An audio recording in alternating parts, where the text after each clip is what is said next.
మా సందులోకి వెళ్తున్నాయి ప్లేట్లు పూజా ద్రవ్యాలు ఇవ్వండి. అమ్మా అమ్మవారి గుడి పక్క భాగంలో అయ్యమ్మా వెళ్ళాయమ్మా. అమ్మా ఫోటోలు లేకపోతే పసుపుతో అమ్మవారిని చేసుకోండి. ఫోటోలు లేకపోతే పసుపుతో అమ్మవారు చేసుకోండి. ఇంకా సంతోషంగా ఉంటే ఒక 300 ఫోటోలు 500 ఫోటోలు స్పాన్సర్ చేయండి. కింద మీ పేరు వేస్తారు. ఎవరైతే డొనేట్ చేశారో ఆ ప్రేమకి ఎంత ఖర్చు అయితే అంతే తీసుకుంటారు. సంకల్పం ఏంటి? అన్నసేవ మండపం శుభప్రదంగా అవ్వాలి, మీ కుటుంబాలు శుభప్రదంగా ఉండాలి కోరుకుంటూ చేయండి.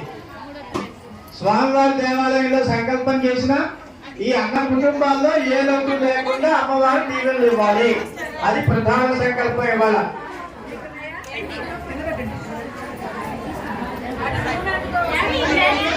జాంకాయలు అమ్మేవాడిని అడిగితే యుద్ధం కదండి రేటు పెరిగిందన్నాడు. అరే జాంకాయలకి నీ యుద్ధానికి సంబంధం ఏంటంటే సంబంధం